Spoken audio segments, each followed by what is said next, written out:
উনি এখানে? কি অদ্ভুত, ওদের কলেজ আর উনি আসবেন না?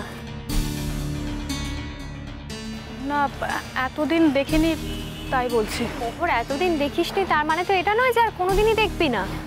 এতদিন লকডাউন ছিল তাই হয়তো আসেনি, কাল লকডাউন খুলে যাচ্ছে, এখন তো আসবেই, আর কলেজও তো শুরু হবে। বাদ দে, ওদিকে তাকাস না। কি আশ্চর্য মোহর, আমি কেন তাকাবো না? সব কথা তো শুনলি দিদি, তারপরেও তুই এই কথা বলছিস? সে উনি ওনার লাইফ নিয়ে যা খুশি সেটা করেছে। তুই তো ওনার কলেজে পড়িস, তাছাড়া আগেও আমার ওনার সঙ্গে আলাপ হয়েছে, ভদ্রতা করেও কি হাসবো না?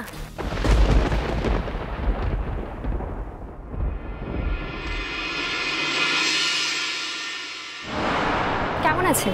ভালো আছি, আপনি কেমন আছেন? আমিও ভালো আছি। আপনার গাড়ি কোথায়? আসলে আমি গাড়িতে আসিনি। না মানে মানে এতটা পথ যাবেন কি করে যাবেন?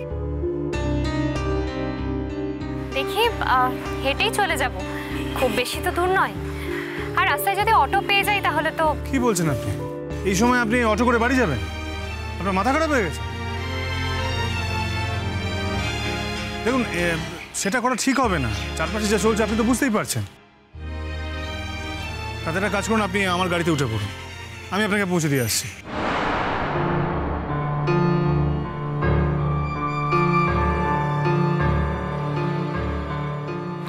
না না ঠিক আছে, মানে আমি।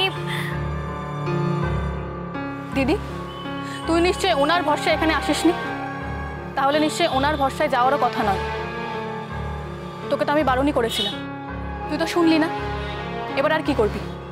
তোকে একা একাই যেতে হবে হেঁটে হেঁটে, তুই সেইভাবেই যা। Look, that's none of your business.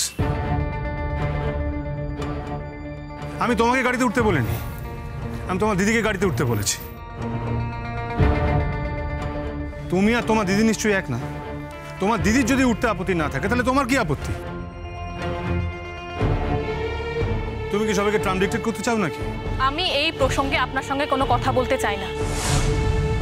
আমার দিদিকে আমি কি বলবো না বলবো সেটা পুরোটাই আমি ঠিক করব।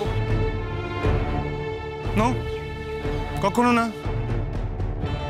তোমার দিদি বলে যে তুমি তার উপর অন্যায় জেদ চাপিয়ে দেবে তা কখনো হবে না।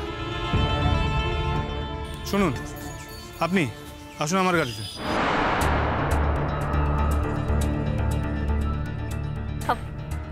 না না না না ঠিক আছে। আচ্ছা, আপনি কি আপনার ওই বোনটিকে ভয় পান নাকি? ভয় পাওয়া না পাওয়ার ব্যাপার নয়, আসলে ওর মাধ্যমেই তো আপনার সঙ্গে আমার আলাপ। ওই যদি না চায়। ও চায় না জেনেও তো আপনি এর আগে আমার গাড়িতে উঠেছেন।